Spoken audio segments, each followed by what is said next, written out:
Today's message is simply entitled, Watch Your Mouth. Watch your mouth. Sometimes we can get in situations that are so concerning to our body that we allow our mind and our tongues to get caught up in it.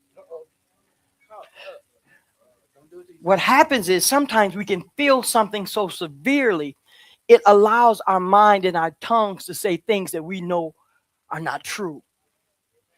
This morning's message is entitled Watch Your Mouth, simply because growing up, my mother and father always mm, allowed us to speak our minds, but it's how we spoke it that really worked. You know what I'm saying? So it's not so much what we said to our parents, it's how we said it. It is the annotations, the intonations of how the words used to come. One of the words that were never, never, never used at my house is my mother hated it because way back in the day, I was like, you tripping. Now, I didn't think it was a bad thing. Hey, you tripping, but my mother thought that meant you on drugs. You tripping like LSD or something. And so you couldn't tell my, it's like, older people, they had stuff in their mind. I would tell my sister, Blonda, you tripping. And it was like freeze. And then the matrix would come out of her. She was a bad son of a gun, 5'6" of steel. You know what I'm saying? Forget Shaquille. My mother was that girl, that woman of God. Sometimes we have to understand what language means when it comes to praising God. Sometimes we get caught up, and I said before, of what people say, what we hear them say. I've actually been at places in churches where I've seen people try to duplicate other people's tongues, which is dangerous as heck.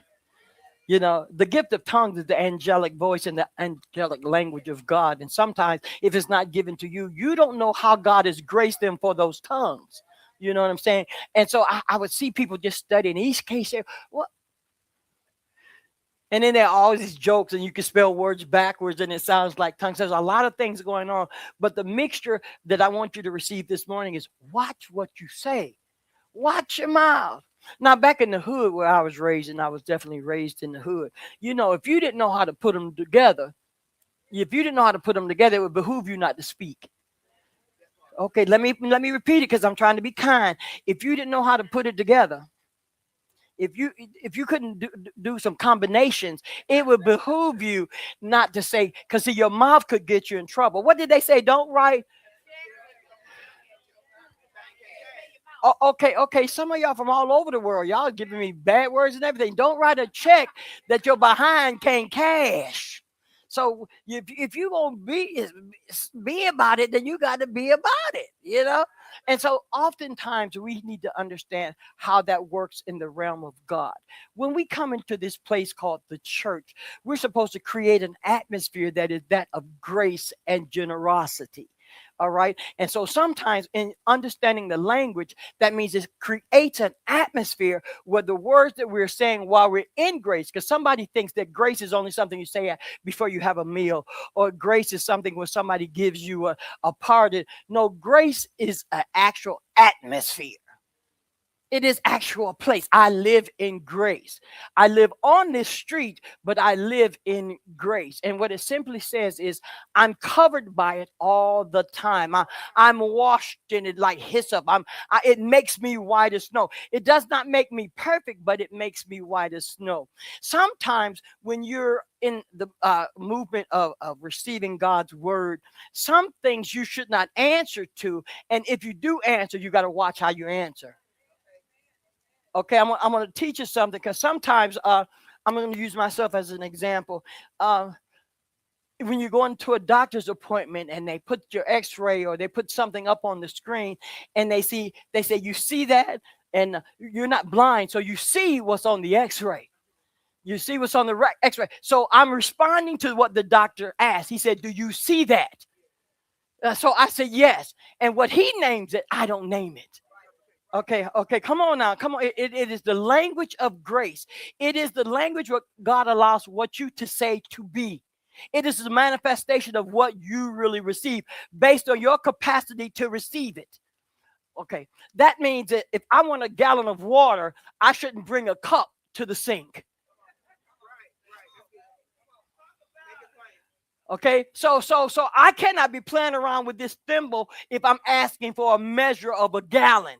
Do you understand? And so sometimes when we ask God for large things, what we bring to Him to carry it away is too small. Your vessel is not large enough, so you have to expand your capacity to receive. I've got to believe with my whole heart. Give me a clean. I got to be purified and empty so that I might receive with grace the things that I ask for. But what happens is, because of the mortal pieces of us, what we do, we ask for heavenly blessings, but we bring earthly praise. So what we do is we duplicate things we've seen or duplicate things we've heard versus what He's given us in grace. And so what we end up doing is cursing the grace on our life simply because we have not learned is our capacity. I cannot look at your grace and want to receive what you receive because it's been grace for you. I enjoy looking at it. I might be awed by it, but it's not mine.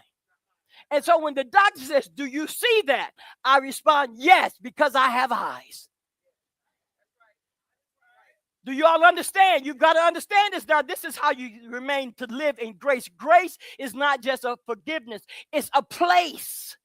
It's a place, and grace has its own language while you're in that place. And so I'm very careful about what I say or how I respond when it comes to my health, my people, and my loved ones. And so the teacher's like, oh, that child is just a little devil.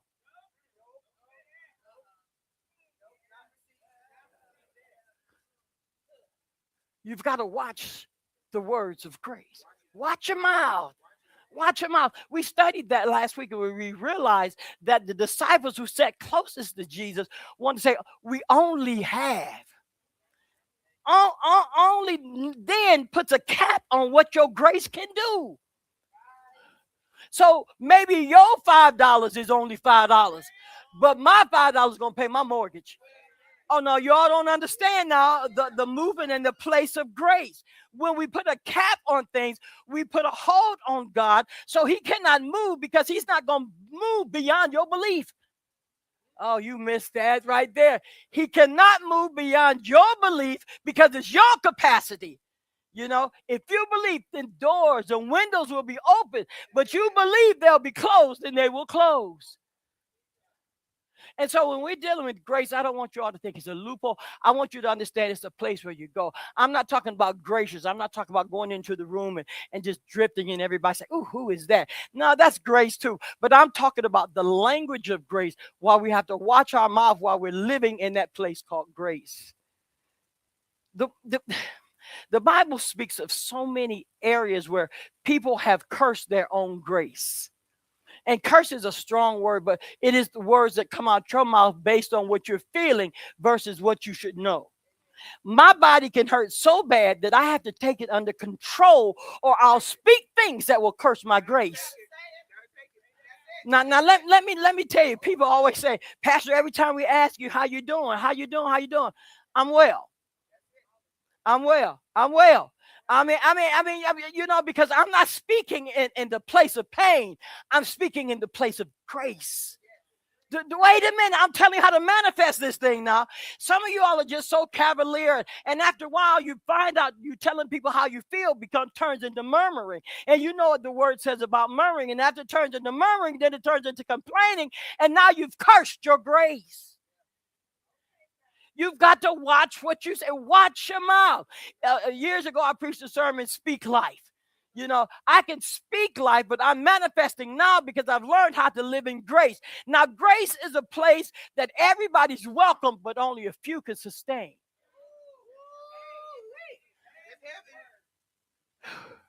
Now, the sustenance of grace is I have it consistently. I'm there all the time. I just don't pull it on Sunday morning. I just don't need it to make the church folk think I got something that they have. It is a place where I've pulled down heaven. Come on, children. I've pulled down heaven. It is a shield over my life. So it doesn't matter what I feel like. It's what the word says, and I move in the word because I take the pain that I'm feeling and then begin to curse my healing. Too much? Too much? Too much. See, because this thing goes along with your physical healing, your finances. It goes along with your workplace, everything. When you walk into a place that you don't want to be, but the Lord has placed you there, immediately pull down heaven. Immediately pull down heaven. People are like, what? Why are you smiling? Because I just pulled down heaven. I'm moving in the grace of God. I understand what's happening because the doctor says, do you see that? Yes, I see what's going on, Mike, but I ain't got time because I'm too busy pulling down heaven. Oh my God, that's why people think I'm nuts, because I'm pulling it down, baby. I'm walking in the goodness of God. And although I'm feeling things in my body that my mind wants to allow to come out my mouth, that's why I'm very peculiar about what I say when I say it. So when the doctor says, do you see that? Yes, I see the x-ray. Yes, I see the machine. And then he takes us his little pointer and he circles it. And I said, you want me to look closer? Is that what you're saying, to that area? He said, yes, those are. And then he calls them what he wants to call them. Oh, you all don't want to understand it. He can call them whatever he wants to call them. But because I'm living in the great, I'm living in, see, because the atmosphere of grace does not save. You don't see that. I don't want y'all to go around ignorant. All right? It does not mean you don't see that, Dale. What it says is, I see what the world calls it. I see what you're drawing my attention to. Now I've got to put the language of grace on my situation. I've got to put the language of grace on my situation. There's so many. We don't have praise and worship so long. I'm going to give you a 5-minute word. I'm going to go out, get out of here. Let's go to 2 Kings. 2 Kings, go to 4th chapter. It just came to me, easy peasy word, so you can get understanding. So I'm telling you right now, I told Jeremy that the Lord right now is speaking to me. His name is on my mind and on my heart consistently. And that's how he ended up back here. He ended up back here because I manifested it. He might think I just needed to be where they love me. I don't care what he thinks. I know I manifested it. I know that he was out there and he needed me. He needed us. He needed this. And so what did I do? I brought down heaven. When your kids bring down heaven on their behind. See, in this place of grace, you bring, it's the language of it. See, because it's not saying, I know they're not doing that. I know what they're doing. But there's a place that I can override when I bring down heaven. Oh my God. Look. It's easy peasy. Go to 2 Kings 4th chapter. Let's start with something simple. Go to 17th verse. I'm going to tell you exactly what's happening. Because when I'm using the language of grace, it is my language of belief, no matter what I feel or what I see. No matter what I feel or what I see. So now I've got to move in. When I'm moving and using the language of grace, is what I trust. So that means I cannot see it. I have not seen, nor have ear heard. I cannot see it, but I trust what the word says about it. So when the doctor circles the little thing and he calls it one thing, then my language of grace calls it something else. Because under the auspices of the language of grace, that means I live in a place where I can supersede what he's saying and allow God to do what he's going to do there. Sister Ann came up and told me, Pastor, da da da da da da da da da. And I like, and I said something. She said, no, Pastor, that's not what it is. It don't matter what I call it. I could call it the Fruit Loop disease. No. Because under the auspices of grace, it's what I call it is what it's called.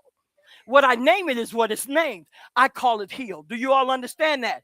I call it healed. I call it redeemed. I call it abundance. I call it peace. I call it whatever it is. Because no matter what, it's under the auspices of grace. And it is the generosity of God and how he moves in that situation. Go to verse 17. I'm in the NIV. But the woman became pregnant.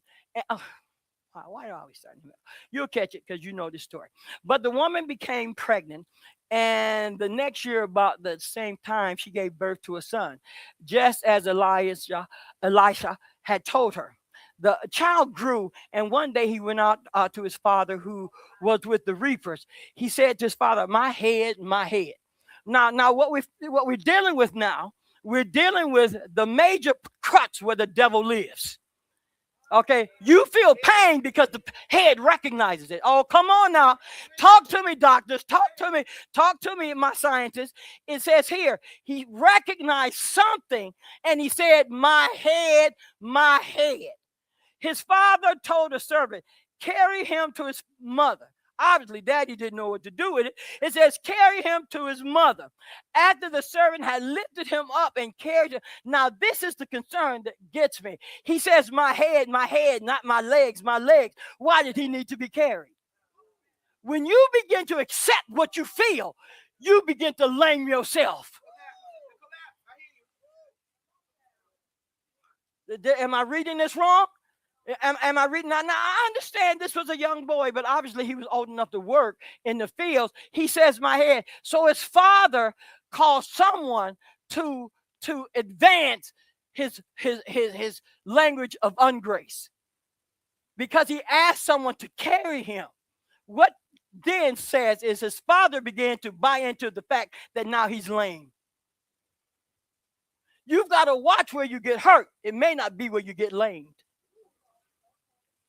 He identified some pain, Shayla. It said, "My head, my head." His father told a servant, "Carry him to his mother."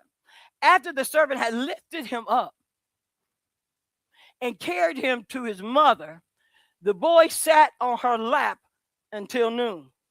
So now we have time. All right? So when you're moving in the atmosphere of grace, it is not your time, but his time. And so what you're looking for to happen expeditiously may take a little longer because it's not your time. He said it sat on her lap until noon, and then he died. So there was a period of life and death. So that's the period of where your language is so important. So when you're not feeling well, or when something is going wrong in your family, you begin to use the words of grace versus the words of being lamed. So he automatically felt something that his father put on him.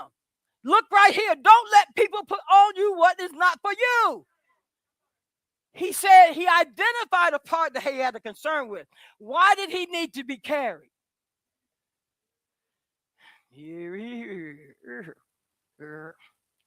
And then he died. Now, most people get sad right here.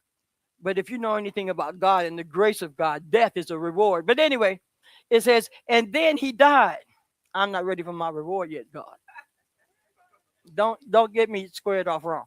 Okay? I got work, but you know that assignment. So he says, the language of grace. I'm speaking to him because he understands me.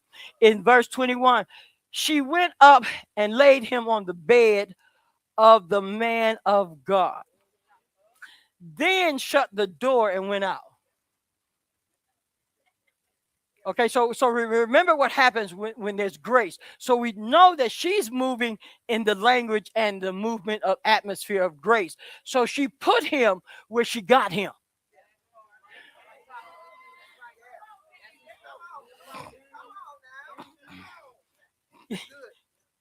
She took him back, because if you read any Bible readers in the house, you feel me, though. It's good to you, too. It's good to me. I declare it is. She took him back. See, some of us want to get it, but how we get it is not how we want to keep it. You know, I was going to give him, I ain't got but a minute. After the servant had lifted him up and carried him, going back to verse 20, after the servant had lifted him up and carried him to his mother, the boy sat on his lap until noon, and then he died.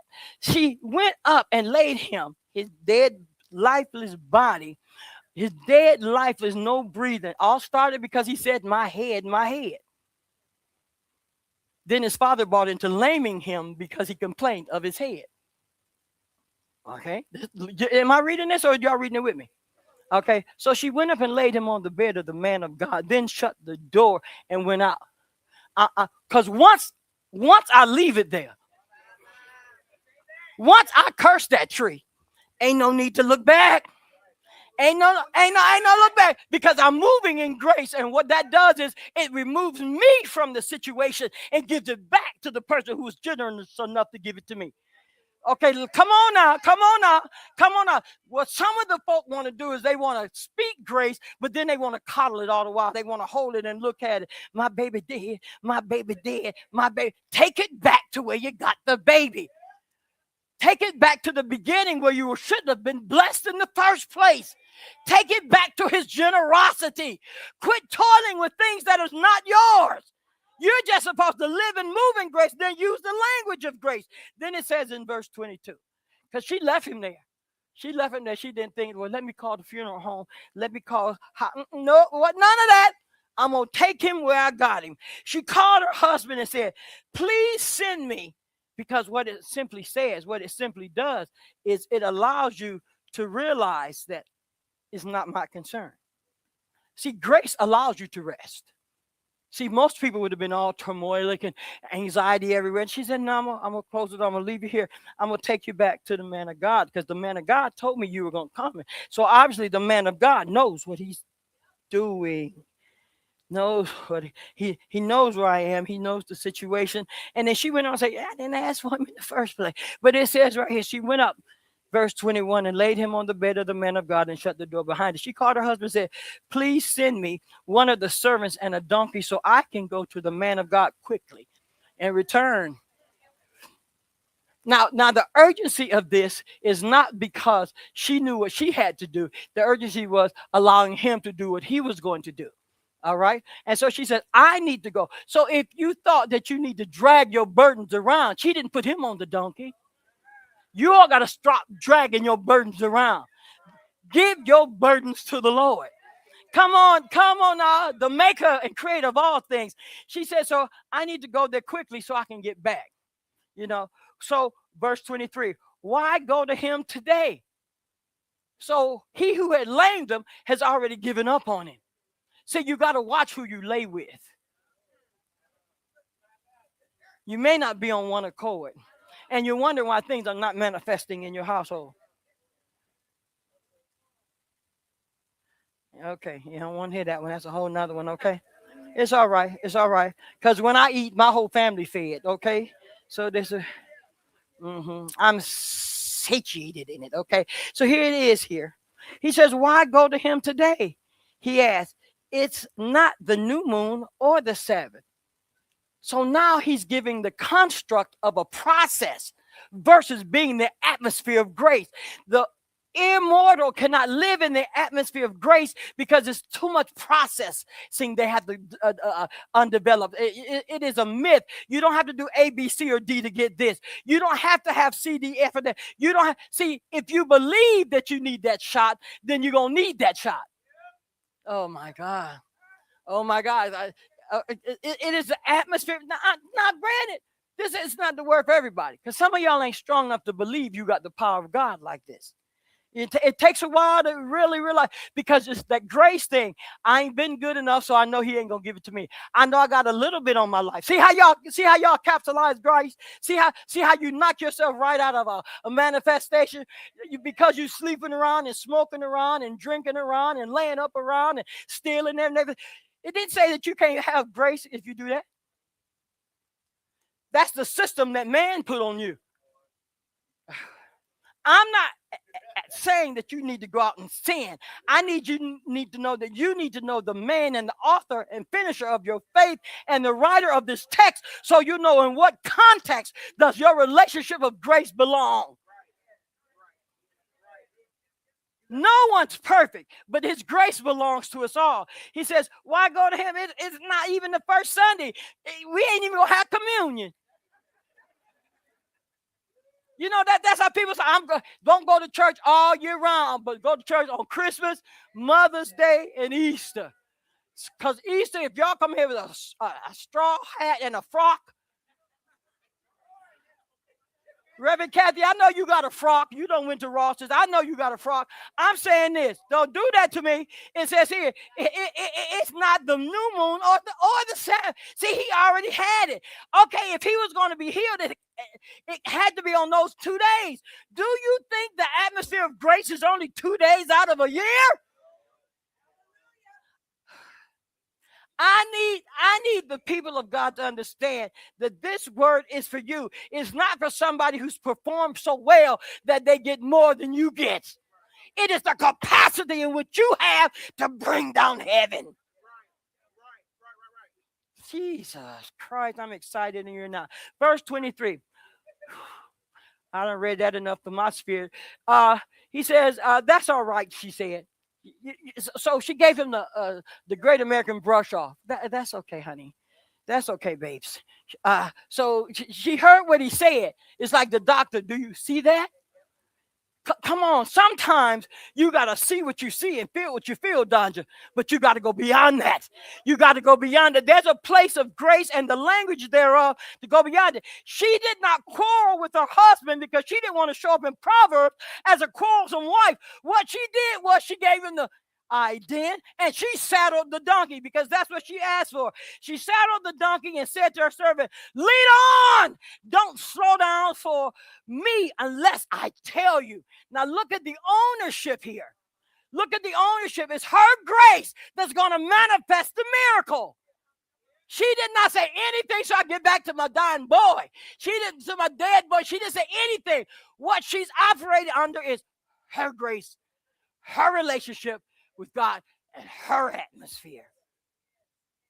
Now, I know everybody don't want to operate under this, but when things get tight and you need some things, I just want to talk to a few folk that have needed some things, whether it's peace of mind or a little change. I want to talk to people who needed some things but didn't know how to get it, so they started doing things that are mortal to get it. This particular text allows us to move in grace, so I don't have to do anything illegal or moral to get it. I'm greasy. It says here, lead on and don't slow down for me. That means that whatever bumps you go through, whatever we got to do to get there, right, I'm on the donkey. It wasn't a smooth ride in the first place, she said, but you make this donkey. Now, do you realize that a donkey is not an animal that goes fast? Okay, so y'all, can I dissect this for you? There are some times when you're moving in grace, it seems like you're moving in slow motion. But you just got to trust the animal whose back you're on. Listen. She said, so I don't want you to slow down for me unless I let you know I'm uncomfortable. Unless I tell you. So she set out and came to the man of God at Mount Carmel. I like it because it's sweet. Mount Carmel. When he saw her in the distance, not very familiar now. When he saw her in the distance, and the man of God said to his servant, Gehazi, look, because they saw her coming. There's the Shunammite. Now, if you know anything about the Shunammite, you know every pastor in the world, preacher, apostle, evangelist, preach this Shunammite woman. Not one of big old belief, but there she goes again. So in order for her to be an unbeliever, yet you manifest the baby through her, she then begins to use your grace. That's why she's going back to you. See, you all want to say, what did pastor mean? Call me and I'll tell you what I meant. Don't call somebody else and ask what did pastor mean. Bring it back to who spoke over you. So when God speaks over you through his word of God, go back to his word to get the solution. That's the atmosphere of grace. So he says, Gehazi, look, there's that Shunammite. He said, you run to meet her.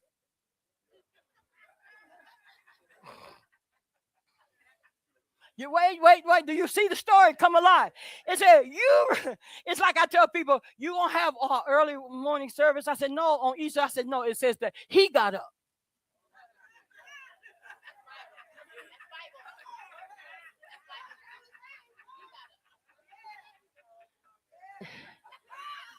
Hey, Rosalind, you lady, pumpkin, welcome, welcome.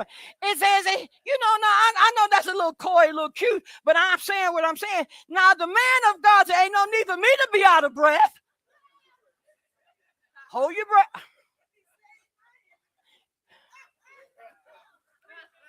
It said, run to meet her and ask her. Okay, now what he's doing is testing her atmosphere of grace. See, sometimes while you're in the thick of it, God will test you to see if you really believe what you say you believe. You know, like people call and say, well, pastor didn't visit me in the hospital. I sent one of the other preachers. See, because you got a process in your mind, and that process will deaden your grace. That's the old school. All right. He said, you run to meet her and ask her, are you all right? Now, these questions are the same questions that I want you to pay attention to in the doctor's office. So now, if he asks, you ready for this one? You ready for this one? He asks you, are you all right? Then my response has to be that of the healed and not of the broken. You have to stop answering as the downtrodden.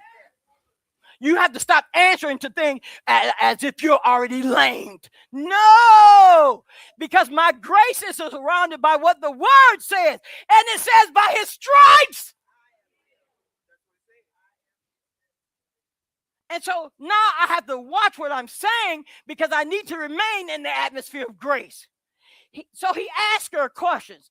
He says, are you all right? And then he didn't wait for an answer. Is your husband? All right. Is your child? All right. All right. And so all of these questions, but without a response, because he was just rolling them out. Now, this is not the man of God that gave her the son that helped her manifest it. It is the servant. You sent your hired help to answer me a question. Some of y'all are so mean to those people who assist you in the hospital and the doctor's offices. You need to watch who you're talking to and watch your mouth. The one thing I've learned early is the kindest I'm going to be when I was interviewing is to the person at the desk. She got more pull than the CEO. She know all the secrets. She know where the bodies are buried. She has the final say. Who has the final? Okay, no, sorry. I got caught up. Right there.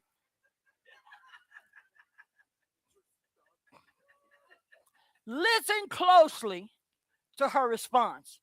Listen to her language. She gives back the same language he gave to her.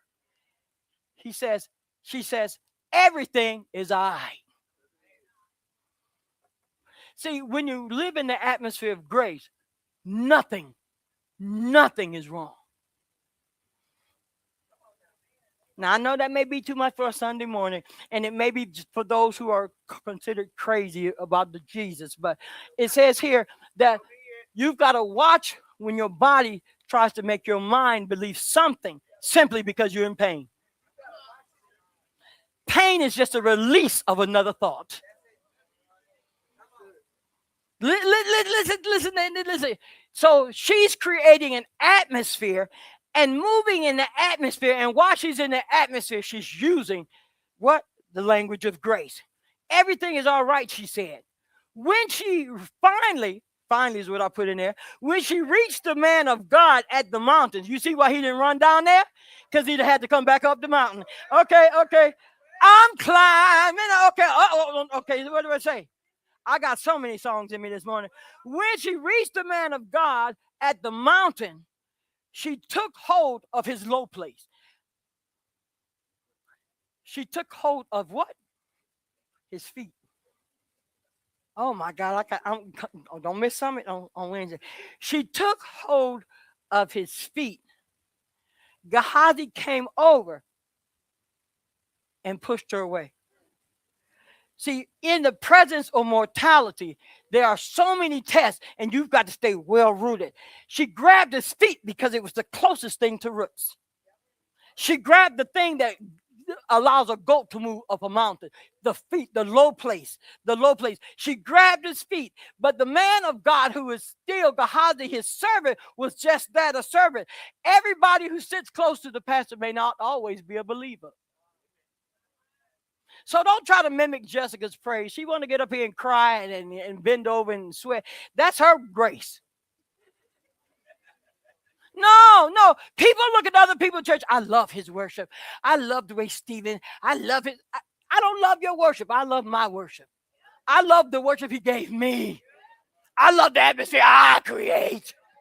I love the way I bring heaven down. See, some of us mimic so many things and don't know what we're doing. We don't know what we're getting caught up in. What spirits are going to cross over? You don't know what spirit is on him. That's his job to shake that grace on and shake it off and get that grace back on him. You all got to watch what you're coming into churches and going into these conferences thinking everybody's speaking in tongue and wavering back and forth. I don't trust that. I trust my relationship with my God with grace. I'm not knocking corporate worship. I'm just saying it said you can recognize the spirit. All right, then, it says here. The mortal Gehazi tried to move the woman who had used the language of grace. He tried to move her along. Leave her alone. God had to line him up. How many times do you see that God has to line up servants of his? It says, leave her alone. She is bitter distress. But the Lord has hidden it from me and has not told me why. Oh, meet me Wednesday at the summit. Did I ask you for a son, my Lord? See, so oftentimes, what we're feeling on the inside is not, he is about to say, watch your mouth. She is now being able to communicate because her language of grace got her to his feet. Okay. It says, did I ask you for a son, my Lord? But what saved her right there, she recognized his deity. She didn't say, did I ask you for this nigga? Did I ask you this? She said, didn't I tell you, don't raise up my hopes? Why give it to me for a little while? I would like to keep it a long while. Don't give it to me just a little while. Elijah said to Gehazi, tuck your cloak into your belt. Take my staff in your hand and run. Meet me at the summit. Don't greet anyone you meet. And if anyone greets you, do not answer. So he sealed the mouth of Gehazi because Gehazi was in a position to make some mistakes. We see the mistakes he made earlier. But the child's mother said, now we're going back. So now they're alone. But the child's mother said, as surely as the Lord lives and as you live, I will not leave you. Some of y'all give up way too easily. Because it looked like she was getting to run around. It looked like they was giving her a lot of red tape. So he got up and he followed her. Finally, we find that the man of God is moving in her direction, moving for her. Gehazi went on ahead and laid the staff on the boy's face, but there was no sound or response. So Gehazi went back to meet Elijah and told him, because Gehazi had gone on ahead, the boy has not awakened. The boy has not awakened. So what we find out, we got sister, go get your mama. She's at the window. She's out there. She's there. Yeah. Help her so she'll know what she's doing. The boy has not awakened. When Elijah reached the house, there was the boy lying dead on his couch. Now remember, it is the manipulation and the manifestation of the mother's grace that allowed this. She's using all the right words. She's making sure that she keeps the atmosphere set. He went in and shut the door. Now she left him there, so she didn't know what state that they would find him in. Then he got up on the bed and lay on the boy, mouth to mouth. Mouth. So why are they using mouths right now? Because watch yours. Watch where you put it, because it's not going to be effective if you try to do one thing and it's been somewhere else. You all miss that? Some of y'all are living so freely, you got to watch what you put in your mouth as well as what's coming out of your mouth. So we find out that the junction here, we found out that the junction here hit the mouth to mouth, and then he laid down face to face, eyes to eyes, hands to hands. He was duplicating. He was duplicating the compassion and the generosity that he put in it the first time. You all better learn to operate under this thing here. You all are mimicking people and doing things you read somewhere. You better understand what it takes here. You better go back to your grace. Go back to where you got it. It says, and then it says in 34, then he got on the bed and lay on the boy, mouth to mouth, eyes to eyes, hands to hand. Some of you think, oh, that's queer. I'll be queer. Take me back to where you got me. Take me back to where you got me. He says, as he stretched himself out on him, the boy's body grew on. I'm done. I'll see you Wednesday night. Things will change if you remain in the atmosphere of grace. And how do you know? Because you can have enough atmosphere to manipulate somebody else's manifestation. My time is up. And I really appreciate you spending yours with me. See you Wednesday at the summit.